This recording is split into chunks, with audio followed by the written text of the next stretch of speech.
salah satu lagu wajib nasional yang dipimpin oleh salah satu orang. Kesediaannya silakan.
Baik, jadi hari ini kita akan belajar tentang berpikir komputasional dan literasi digital.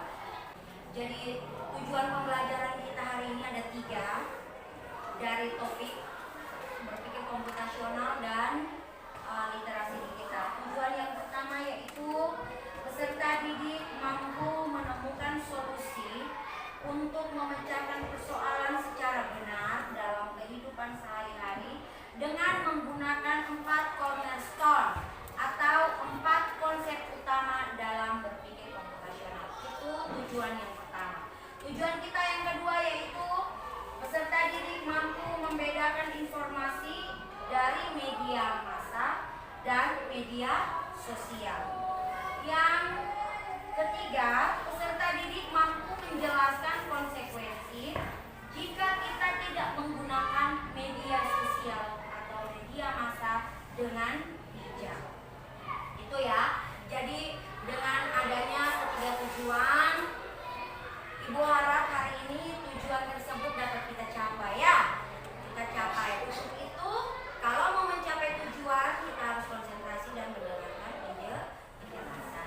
Oke, jadi setelah kalian mendengar tujuan pembelajaran yang sudah Ibu sampaikan kepada kalian tadi, maka sekarang saatnya kita untuk bersama-sama menonton sebuah tayangan yang sudah Ibu siapkan untuk materi berpikir komputasional ya. Ibu memilih untuk menayangkan kepada kalian sebuah tayangan atau sebuah video agar kita sama-sama mendalami tentang apa sih berpikir komputasional itu pada pelajaran coding. Oke. Mohon perhatian semuanya ya. Mari kita dengarkan dan kita simak video tayangan tentang berpikir komputasional.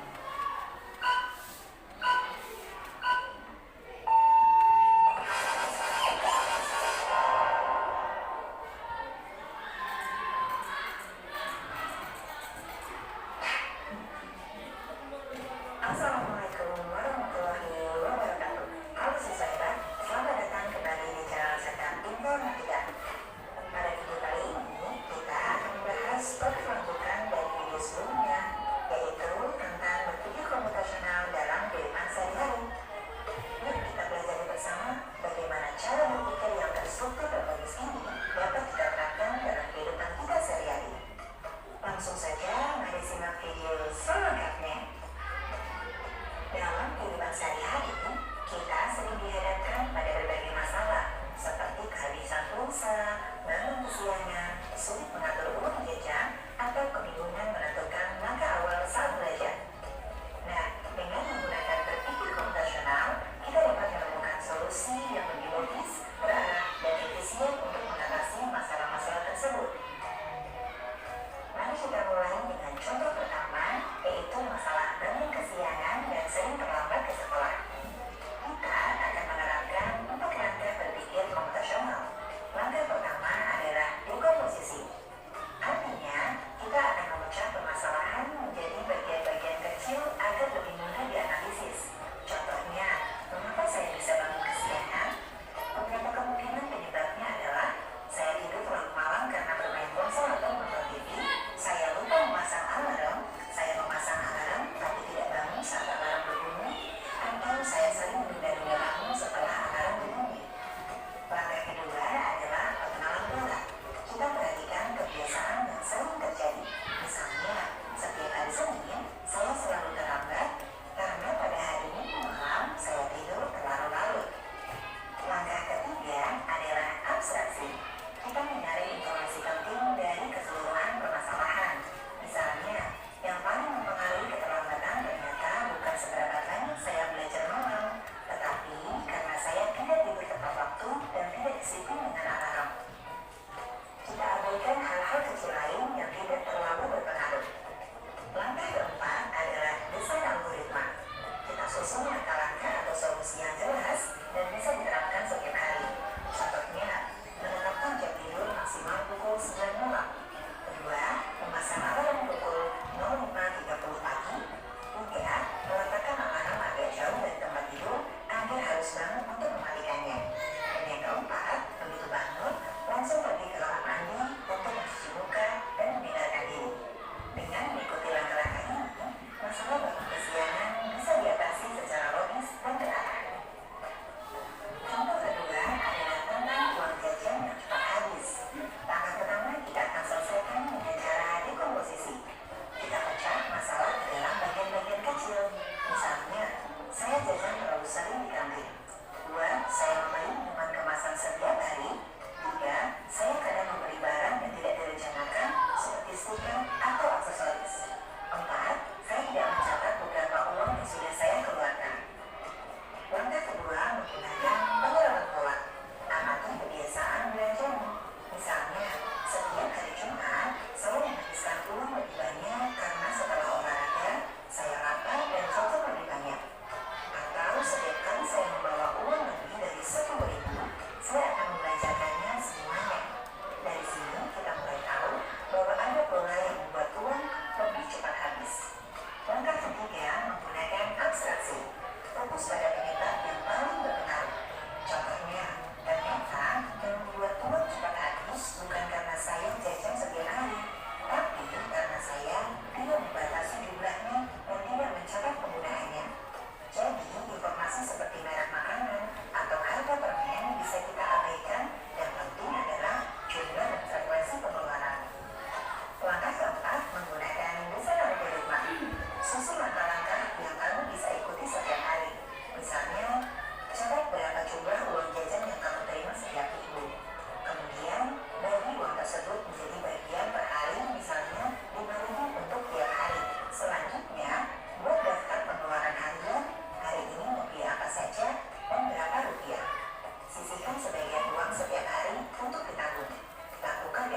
biasanya lebih cepat selesai karena hanya mengenal atau membaca. Tugas IPA butuh waktu lebih lama karena harus mencari data dan menulis laporan. Setiap kali tugas dikerjakan mepet dengan deadline, hasilnya pasti kurang maksimal. Dari sini kita mengenali pola, tugas berat harus dikerjakan lebih awal, tugas ringan bisa menyusul. Langkah ketiga menggunakan abstraksi.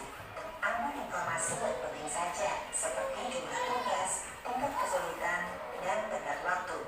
Kita tidak perlu memikirkan apakah tugasnya menyenangkan atau tidak, atau teman mana yang juga belum mengerjakannya. Langkah keempat menggunakan desain algoritma. Susun langkah kerja agar tugas selesai tepat waktu. Pertama, buat daftar semua tugas yang ada. 2. Tandai tugas yang paling dekat deadline-nya. 3. Tentukan mana yang mudah dan bisa dikerjakan lebih cepat. 4. Atur waktu belajar. Misalnya setiap sore 30 menit untuk satu tugas. Setelah selesai, beri tanda centang atau tanda selesai. Dengan mengikuti langkah ini, kamu bisa menghindari stres karena tugas menumpuk dan belajar menjadi lebih teratur. Dari ketiga contoh tersebut, kita dapat menyimpulkan bahwa berpikir komputasional tidak hanya digunakan dalam dunia teknologi atau komputer, tetapi juga sangat bermanfaat dalam kehidupan sehari-hari. Dengan memahami dan menerapkan keempat metode utama, yaitu dekomposisi, pengenalan pola, abstraksi, dan desain algoritma, kita dapat menjadi pribadi yang lebih teratur, lebih cermat, dan lebih siap menghadapi berbagai tantangan. Kini saatnya kalian melakukan diskusi kelompok. Bentuklah kelompok kecil sesuai arahan guru, lalu pilih salah satu masalah sederhana yang sering kalian alami dalam kehidupan sehari-hari. Contohnya seperti sering terlambat ke sekolah, tugas yang menumpuk, atau kebingungan memilih pakaian setiap pagi. Kegiatan ini akan membantu kalian menerapkan berpikir komputasional secara nyata. Setelah memilih masalah, pecahlah masalah tersebut menjadi beberapa langkah kecil. Tuliskan langkah-langkah tersebut secara berurutan. Langkah ini bertujuan agar kalian dapat memahami akar permasalahan dan menentukan solusi dengan lebih mudah. Selanjutnya, kumpulkan data yang berkaitan dengan masalah tersebut. Misalnya, jika masalahnya adalah sering terlambat ke sekolah, maka catatlah jam berangkat dan jam tidur kalian di sekolah selama 5 hari. Perhatikan apakah kalian datang tepat waktu atau terlambat setiap harinya. Setelah data terkumpul, tuliskan kembali catatan tersebut dengan rapi, susun dalam bentuk kalimat yang jelas. Contohnya, hari pertama, berangkat pukul 6.20, tiba pukul 6.55, tidak terlambat. Hari kedua, berangkat pukul 6.35, tiba pukul 7.10, terlambat. Lanjutkan hingga 5 hari. Setelah itu, lakukan diskusi bersama kelompok kalian. Jawablah beberapa pertanyaan seperti, apa penyebab utama dari masalah tersebut? Apakah ada pola tertentu yang dapat ditemukan dari data yang dikumpulkan? Dan bagaimana solusi yang bisa diterapkan agar masalah tersebut tidak terulang kembali? Tuliskan kesimpulan kelompok kalian dengan kalimat sederhana yang mudah dipahami. Sekian video hari ini, semoga kalian semakin memahami bagaimana menerapkan berpikir komputasional dalam kehidupan sehari-hari. Sampai jumpa lagi pada video selanjutnya. Kurang lebihnya mohon maaf. Wassalamualaikum warahmatullahi wabarakatuh. Iya. Oke. Jadi video yang berdurasi kurang lebih hampir 10 menit tadi sudah kita tonton, sudah Ibu putar, sudah Ibu tayangkan. Semua pastinya bisa lebih jelas. Iya tidak? Bisa lebih jelas tidak memahami apa sih itu berpikir komputasional ya. Jadi pada intinya bahwa berpikir komputasional itu cara kita untuk menyelesaikan masalah yang kita hadapi. Bagaimana cara kita untuk menyelesaikan masalah yang kita hadapi dalam kehidupan kita sehari-hari. Jadi tadi sudah dijelaskan ada berapa pola untuk kita, bukan berapa pola, ada berapa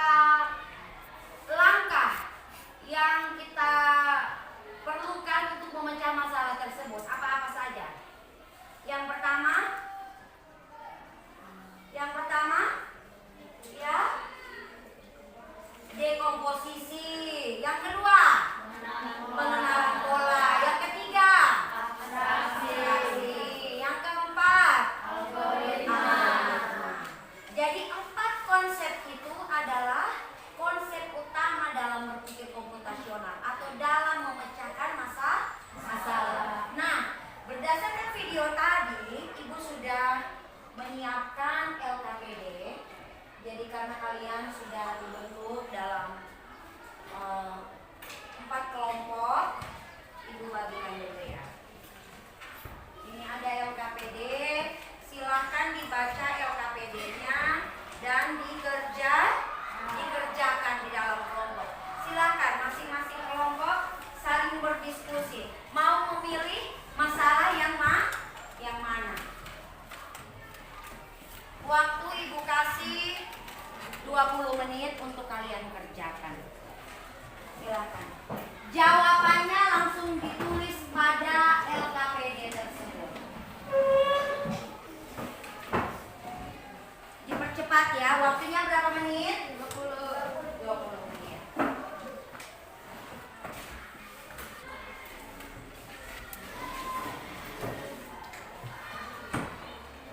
Waktunya 20 menit, Ibu kasih waktu. Setelah itu kalian presentasi. Setelah dipresentasikan, baru kita lanjut ke materi yang berikut. Silakan.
Bingung mengatur jadwal belajar. Ya, silakan tulis masalah bingung mengatur jadwal belajar. Setelah itu tuliskan. Mulai dari tulisnya di sini. Ayo kita cepat. Bingung mengatasi yang pertama. Posisi apa? Yang kedua, pengenalan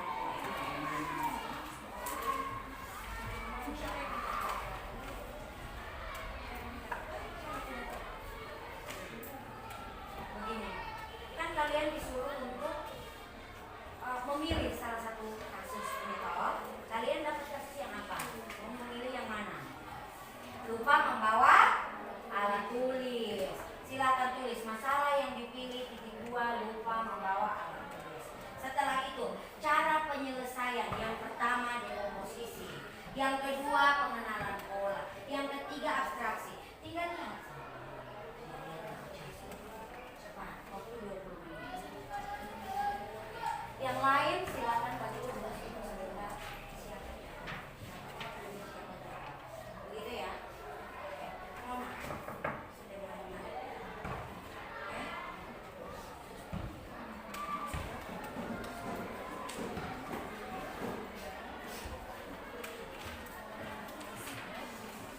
Cepat, dipercepat.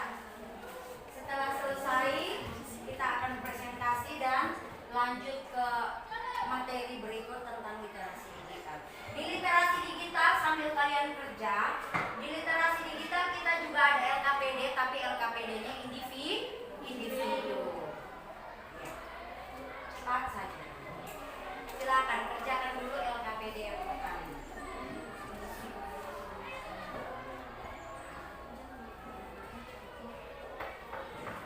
Lihat dan lihat sudah.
menit lagi ya.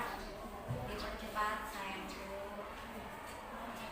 Yang semangat kerja tugasnya.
Ada yang sudah?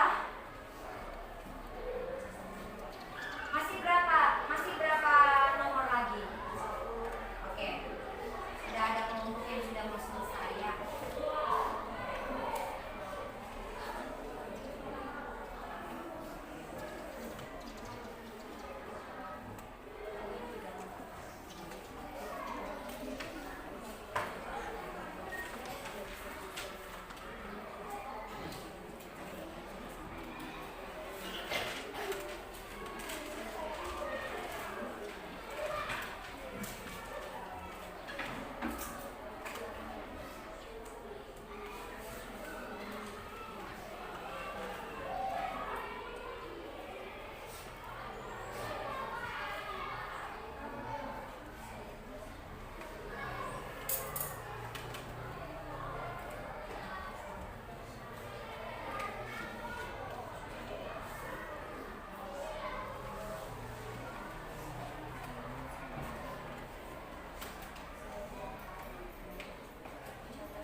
silakan.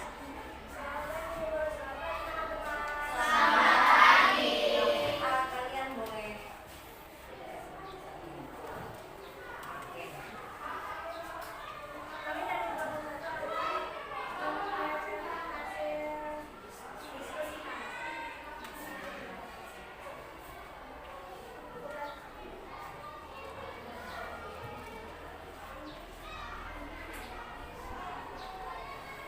Masalah yang dipilih, tugas yang menumpuk. 1. Dekomposisi atau memecah masalah besar menjadi bagian kecil. Banyak tugas dari beberapa mata pelajaran, tidak ada jadwal belajar yang teratur, lebih sering menunda-nunda pekerjaan, tidak tahu karena tugas yang paling penting ingin cepat dikerjakan.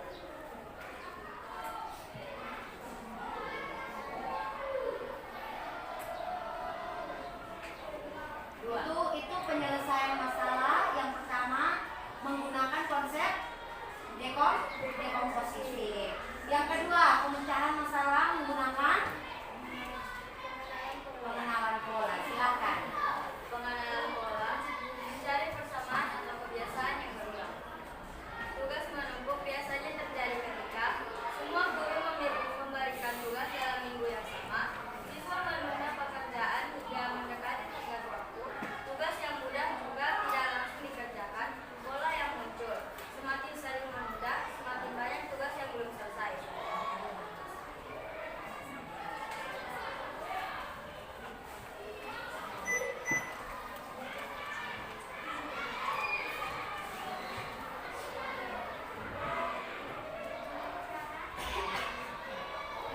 Oke, dilanjut oleh teman yang lain.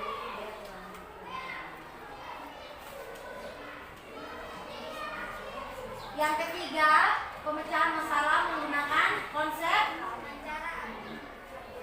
abstraksi. Ya.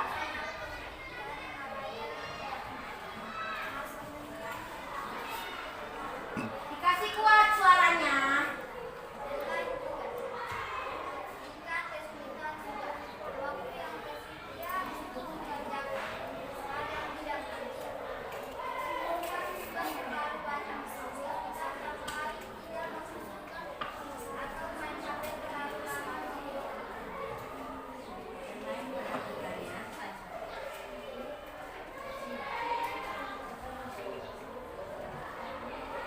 Empat, dengan cara algoritma. 1. Catat semua tugas beserta mata pelajaran dan tanggal pengumpulan. 2. Urutkan tugas berdasarkan deadline yang paling cepat dikumpulkan dikerjakan lebih dahulu. 3. Tandai mana yang sulit, sediakan waktu lebih banyak. 4. Buat jadwal belajar harian, misalnya 1-2 jam, khusus untuk mengerjakan tugas. 5. Kerjakan tugas mulai dari yang mudah agar cepat selesai, lalu lanjutkan ke yang sulit. 6. Periksa kembali hasil sebelum dikumpulkan. 7. Ulangi langkah ini setiap ada tugas baru. Kesimpulan, dengan metode komputasional, masalah tugas yang menumpuk dapat diselesaikan dengan cara memecah masalah menjadi bagian kecil atau dekomposisi, mengenal pola kebiasaan menunda atau pola, fokus pada deadline dan kesulitan tugas, abstraksi, dan membuat jadwal tugas terurut atau algoritma. Dan teman-teman ada yang ingin memberi pertanyaan? Ya, monggo dua silakan. Terima kasih atas waktu dan kesempatan yang diberikan kepada saya untuk bisa bertanya. Mengapa video seperti main HP atau nonton TV dianggap tidak penting? Bukankah itu bisa jadi hiburan supaya tidak stres? Betul, hiburan memang penting, tetapi dalam konteks penyelesaian masalah, tugas menumpuk. Aktivitas tersebut tidak boleh mendominasi waktu. Jadi bukan berarti dilarang, hanya perlu dikendalikan agar tidak mengganggu prioritas utama. Bagaimana? Pas? Pas. Oke, good. Ya. Siapa lagi? Mungkin ada lagi lain yang mau bertanya? Dipersilahkan. Oke, kelompok 3. Dan kesempatan diberikan kepada saya. Kenapa harus mulai dari tugas yang mudah-mudahan? Bukankah lebih baik menyelesaikan yang sulit supaya lebih lega? Ada dua pendekatan, mulai dari yang mudah membantu memberi rasa cepat selesai, sehingga termotivasi. Tapi kalau mau, bisa juga memulai dari yang sulit. Tidak ini fleksibel, asalkan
supaya teman-teman yang di belakang bisa lebih memahami, bisa lebih mendengarkan.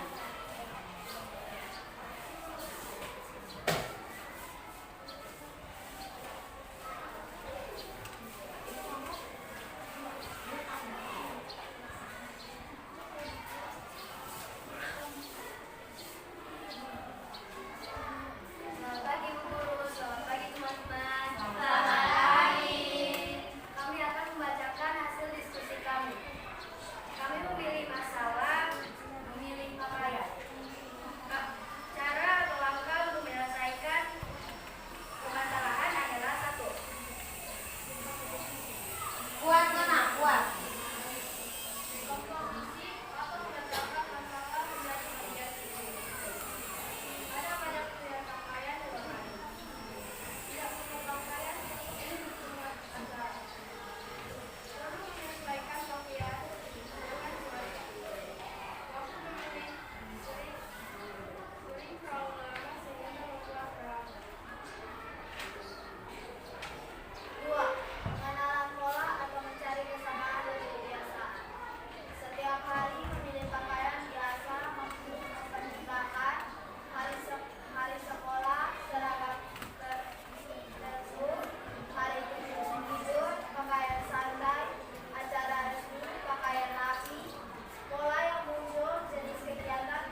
anak-anak?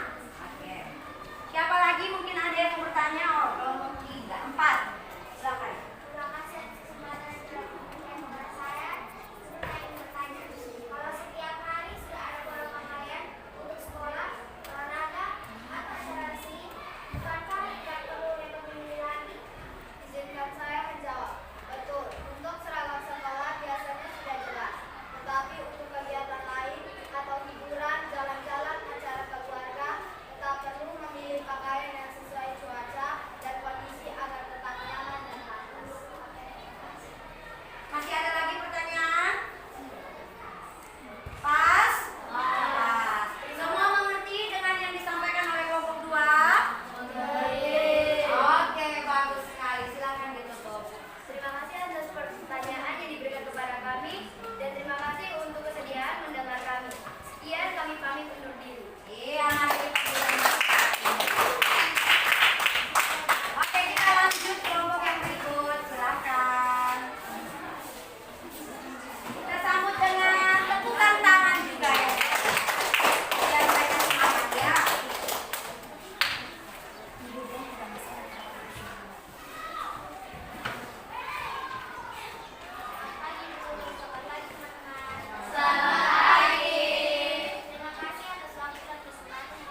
buat jadwal itu ternyata lebih bagus, betul tidak? Ya, jadi dia bukan karena dijadwalkan dan terlalu banyak aturan, tidak Nona, tetapi dengan adanya jadwal maka kegiatan kita itu lebih teratur sehingga waktu yang terbuang menjadi lebih sedikit. Ya, baik, pas bisa diterima. Oke. Ada kelompok yang bertanya. Terima kasih atas waktu dan kesempatan kepada saya. Pertanyaan saya adalah, kalau belajar sudah diatur 30 menit sampai 1 jam, bagaimana kalau materinya belum selesai? Izinkan saya menjawab. Itu bisa ditambahkan di hari berikutnya. Tujuannya dapat menyelesaikan semua dalam sekali dulu, tetapi menjaga konsistensi agar belajar lebih efektif dan tidak terlalu lelah.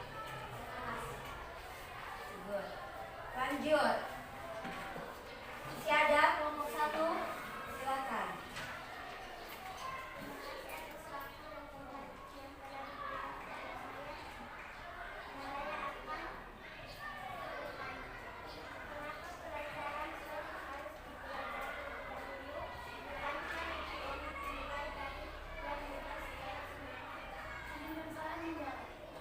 Keduanya bisa dipakai, namun pelajaran lebih baik mendapat waktu yang lebih banyak agar tidak menunggu. Sementara pelajaran mudah bisa diperlukan untuk menjaga motivasi.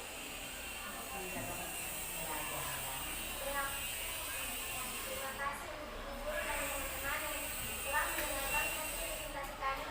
Sekian, terima kasih. Kalau kami mengikuti. Iya, mari kita berikan tepuk tangan. Oke, jadi setelah keempat kelompok ini berdiskusi dan mempresentasikan hasilnya, bagus-bagus ya, bisa langsung dijawab. Ada yang ternyata masih sulit membaca setelah ibu hari ini memberikan kalian kesempatan untuk presentasi hasil. Ternyata ibu menemukan satu masalah baru. Ternyata di kelas ini pun ada yang belum terlalu lancar membaca. Akan ibu sampaikan, tidak apa-apa, kita semua masih berproses untuk belajar ya. Terus ada juga yang ternyata baca kalimat sulit itu dia ada sulit, abstraksi contohnya, ya abstraksi contohnya. Ada banyak siswa yang belum lancar membaca. Tidak apa-apa, nanti akan ibu sampaikan kepada guru yang lainnya. Oke, presentasinya bagus-bagus. Kita tepuk tangan dulu. Semuanya, kalau berdasarkan presentasi itu, ibu mengambil kesimpulan bahwa ternyata hari ini melalui tayangan kalian sudah mampu memahami apa itu berpikir komputasional untuk memecahkan masalah yang kalian hadapi dalam kehidupan sehari-hari. Iya, jadi begitu ya caranya.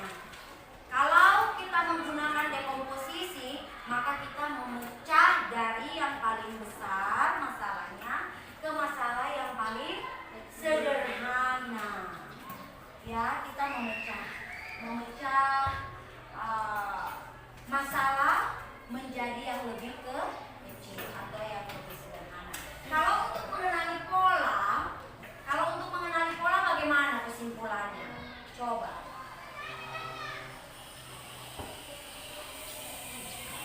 Kalau untuk mengenali pola, kita harus tahu pola-pola tertentu, betul tidak? Pasti dalam sebuah masalah ada pola tertentu agar kita bisa menyelesaikan masalah tersebut. Seperti yang tadi sudah kalian jelaskan semua. Begitupun dengan abstraksi dan algoritma. Kalau abstraksi bagaimana? Abstraksi itu kita menghilangkan, ya kan? Kita menghilangkan kebiasaan-kebiasaan yang tidak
mengerti dengan baik.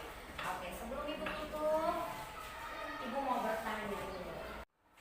Oke, siapa yang bisa menjelaskan perasaan apa yang kamu rasakan setelah kita selama 2 jam pelajaran tadi sudah menyelesaikan pelajaran kita tentang berpikir komputasional? Apa yang kamu rasakan setelah mempelajari pelajaran hari ini? Ya, apa yang kamu rasa? Senang. Saya rasakan adalah senang karena ada tayangan video dan senang. Iya, ada tayangan video dan senang. Oke, Ibu harap apa yang hari ini kita sudah buat, kita sudah pelajari, kalian ingat terus untuk nanti minggu depan kita bisa lanjut, kita punya pelajaran. Sekian pelajaran kita pada hari ini tentang coding dan kecerdasan artifisial. Ibu minta tadi kita awalnya berdoa, maka kita tutup pun dengan berdoa. Ibu minta kesediaan salah satu siswa untuk memimpin kita dalam doa. Silakan. Mana lagi? Duduk saja ya.